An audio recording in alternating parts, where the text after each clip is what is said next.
Hare Krishna to all of you. मेरा नाम आशुतोष मालिन है। तो आज मैं आपको बताने वाला हूँ, यदि आपकी जन्म कुंडली में बृहस्पति पर शनि की तीसरी दृष्टि पड़े तो किस प्रकार के परिणाम लेकर आ सकती है, इसके ऊपर आज हम जानने की कोशिश करते हैं। तो चलिए शुरू करते हैं इस टॉपिक को। आज का टॉपिक ये रहने वाला है, जब भी आपकी जन्म कुंडली में बृहस्पति पर शनि की तीसरी दृष्टि पड़े तो क्या परिणाम लेकर आ सकती है, इसके ऊपर आज हम जानने की कोशिश करते हैं। सबसे पहले हम जानते हैं कि शनि की तीसरी दृष्टि क्या कहलाती है। शनि की तीसरी दृष्टि कहीं ना कहीं हार्डवर्क, मेहनत, प्रयास, संघर्ष और कहीं ना कहीं मानसिक झुकाव को लेकर आती है इंसान के जीवन में। जब भी शनि की तीसरी दृष्टि किसी भी स्थान पे पड़ती है या किसी भी ग्रह पे पड़ती है, उस स्थान या उस ग्रह के जितने भी जो तत्व होते हैं उसमें कहीं ना कहीं हार्डवर्क पैदा कर देती है, उसमें मेहनत पैदा कर देती है, उसमें संघर्ष पैदा करती है, उसमें कहीं ना कहीं रुकावटें और डिलेस पैदा करने वाली होती है। और जब यही शनि की तीसरी दृष्टि देवताओं के गुरु परम तेजस्वी श्री देवगुरु बृहस्पति पर पड़े तो किस प्रकार के परिणाम इंसान के जीवन में लेकर आ सकती है, चलिए जानते हैं। पहले हम जानते हैं बृहस्पति क्या है। बृहस्पति कहीं ना कहीं ज्ञान को दर्शाते हैं, और जब भी शनि की तीसरी दृष्टि मनुष्य के बृहस्पति पे पड़े यानी मनुष्य के ज्ञान पे पड़ेगी तो सबसे पहला लक्षण ये देखने को मिलेगा, इंसान जो भी ज्ञान सीखेगा हार्डवर्क के द्वारा सीखेगा, मेहनत के द्वारा सीखेगा, प्रयास के द्वारा सीखेगा और परिश्रम के द्वारा इंसान ज्ञान सीखने वाला होता है। यानी जो भी ज्ञान अर्जित करेगा मेहनत के द्वारा करेगा, हार्डवर्क के द्वारा करेगा और कहीं ना कहीं संघर्ष करके करेगा। पहला स्थिति ये देखने को मिलेगी। दूसरी स्थिति, इंसान के पास ज्ञान तो बहुत होगा लेकिन सही समय पर सही स्थान पर यूटिलाइज नहीं कर पाएगा, बताएगा यानी बता नहीं पाएगा, व्यक्त नहीं कर पाएगा। इंसान के पास ज्ञान तो होगा लेकिन उस ज्ञान का यूटिलाइजेशन इंसान सही समय पर सही स्थान पर नहीं कर पाएगा। इस टाइप की सिचुएशन इंसान की ज़िंदगी में देखने को मिलेगी। तीसरी महत्वपूर्ण बात, इंसान जो भी ज्ञान अर्जित करेगा पहले ठोकर खाएगा फिर उसके बाद ज्ञान अर्जित करेगा। यानी जो भी ज्ञान अर्जित करेगा तजुर्बों के द्वारा ज्ञान अर्जित करे वाला होगा। और तो और जब शनि की तीसरी दृष्टि बृहस्पति पे पड़ेगी तो कहीं ना कहीं रूप से इंसान को जो भी ज्ञान की प्राप्ति होगी बहुत मेहनत के द्वारा, बहुत संघर्ष के द्वारा और बहुत हार्डवर्क के द्वारा प्राप्त होगी। सस्ते ढंग से नहीं मिलने वाला ज्ञान। और जिस समय मनुष्य को ज्ञान की आवश्यकता होगी उस समय उसका ज्ञान उसका साथ नहीं देगा, लेकिन जिस समय आवश्यकता नहीं होगी उस समय तुरंत इंसान का ज्ञान उसका साथ देने वाला होता है। जब शनि की तीसरी दृष्टि बृहस्पति पर पड़ती है तो बृहस्पति का दूसरा तत्व धर्म, जब शनि की तीसरी दृष्टि धर्म पर पड़ती है तो कहने का मतलब ये है, इंसान जो भी धर्म को मानेगा वो बहुत ही कहीं ना कहीं रूप से संघर्ष से मानेगा, हार्डवर्क के द्वारा मानेगा। पहले धर्म को नहीं मानेगा, पहले अपनी चलाएगा, पहले अपनी मति मारेगा, बाद में जब इंसान को ठोकर लगेगी तब जाकर वो धर्म को मानने वाला होगा, तब जाकर वो ईश्वर को मानने वाला होगा, तब जाकर वो ईश्वर को स्वीकार करेगा, धर्म को स्वीकार करेगा। ऐसे धर्म को स्वीकार नहीं करेगा।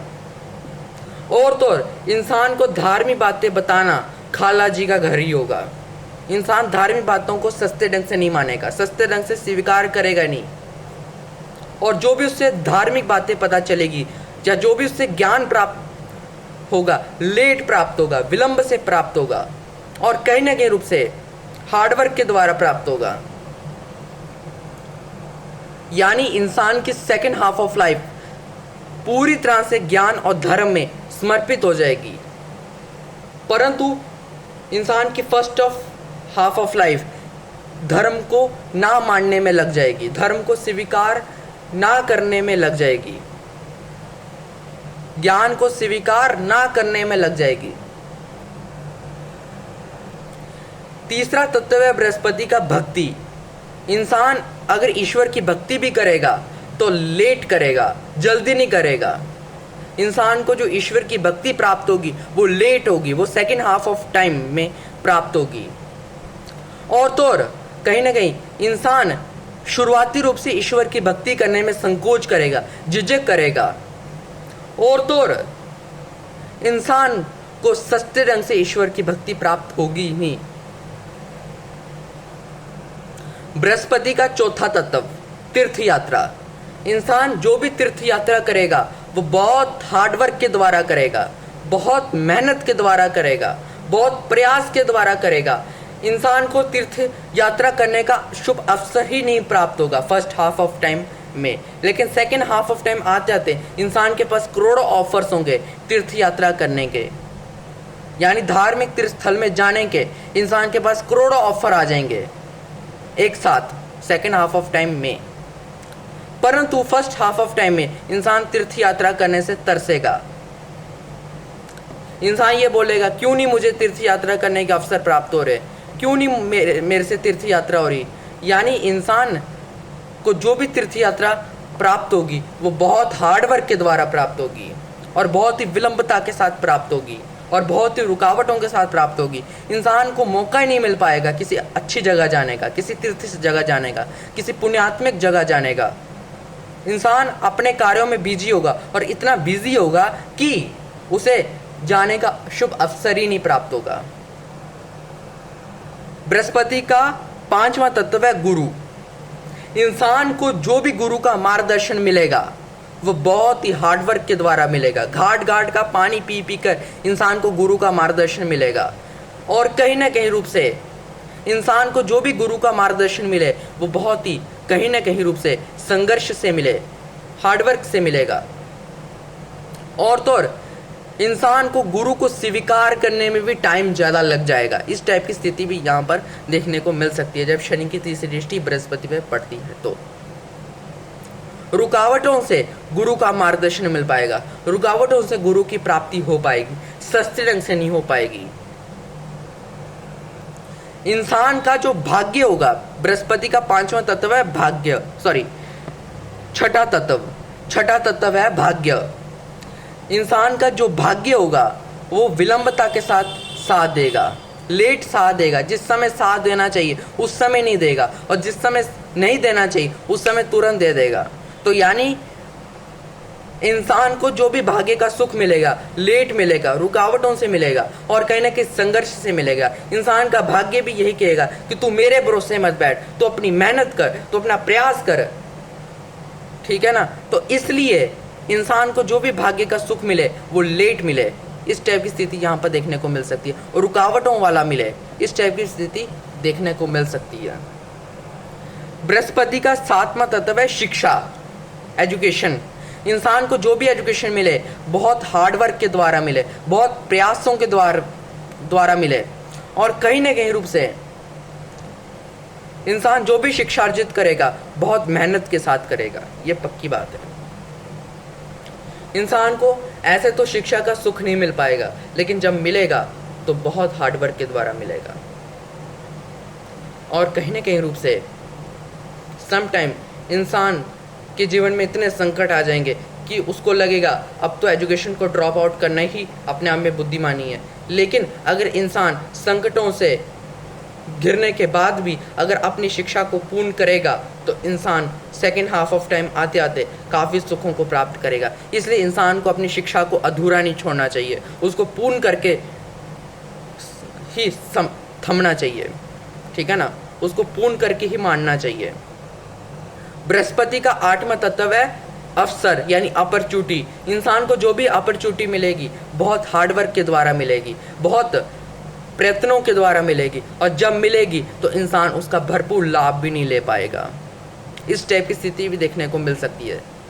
यानी इंसान को अपॉर्चुनिटी तो मिल जाएगी हार्डवर्क के द्वारा, लेकिन जब मिलेगी तो उसका भरपूर लाभ नहीं ले पाएगा, उस मौके पर चौका नहीं मार पाएगा। इस टाइप की स्थिति भी देखने को मिल सकती है।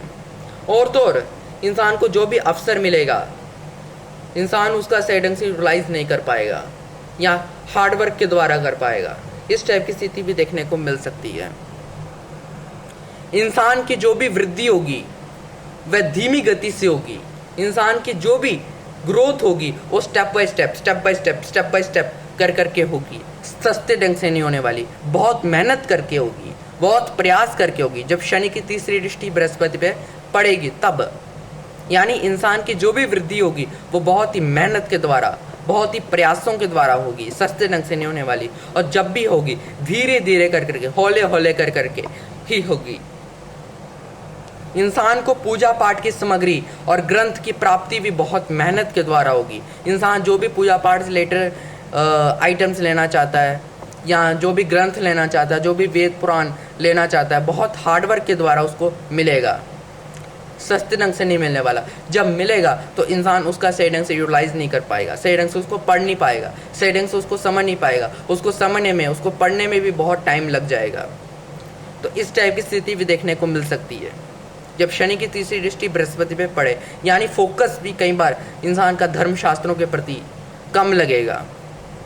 और तो और कहीं न कहीं रूप से इंसान को जो भी धर्मशास्त्र मिलेंगे, जो भी पूजा पाठ की सामग्री मिलेगी, उसका सही ढंग से लाभ नहीं ले पाएगा। इस टाइप की स्थिति भी देखने को मिल सकती है जब शनि की तीसरी दृष्टि बृहस्पति पे पड़ती है। तब इंसान के अंदर आध्यात्मिक गुण तो बहुत होंगे, लेकिन कई बार इंसान के जो आध्यात्मिक गुण होंगे वो उसको सही समय पर और सही स्थान पर साथ ना दे पाए। इस टाइप की स्थिति भी देखने को मिल सकती है। यानी कहीं ना कहीं इंसान के पास आध्यात्मिक गुण होंगे लेकिन उसका सही ढंग से यूटिलाइज नहीं कर पाएगा। इस टाइप की स्थिति भी देखने को मिल सकती है। और अंततः एक लक्षण और बताना चाहता हूँ, फिर वीडियो को कंक्लूड करूँगा। वो लक्षण है देव कृपा। इंसान को जो भी देव कृपा मिलेगी बहुत मेहनत के द्वारा, बहुत हार्डवर्क के द्वारा मिलेगी, सस्ते ढंग से नहीं मिलेगी। जो देवी देवता होंगे वो भी इंसान की मदद मेहनत के द्वारा करेंगे।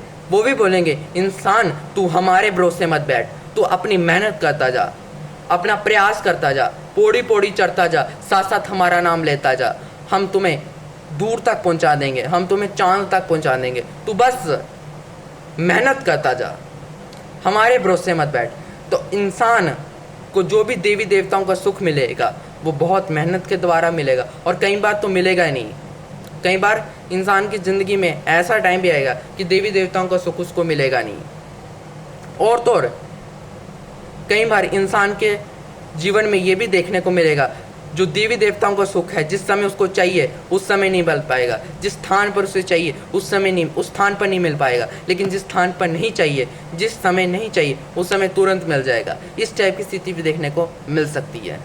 तो कंक्लूज क्या निकला, जब भी शनि की तीसरी दृष्टि बृहस्पति पे पड़े तो ईश्वर के भरोसे, भाग्य के भरोसे, धर्म के भरोसे मत बैठिए, अपनी मेहनत करते जाइए। बस यही इसका कंक्लूजन है। तो आशा करता हूँ आपको समझ आ चुकी है। तो धन्यवाद, टेक केयर, हरे कृष्णा। अपने और अपने परिवार का ध्यान रखें और जो भी मेरे से गलतियाँ हुई है इस वीडियो के दौरान उसको क्षमा करें, क्योंकि मुझे एक रोग है, मैं जब भी बोलता हूँ तो मेरी वाणी में बीच बीच में स्लिपन होता रहता है, तो इसलिए मुझे क्षमा करें, सॉरी। तो हरे कृष्णा, टेक केयर, अपने और अपने परिवार का ध्यान रखें। हरे कृष्णा।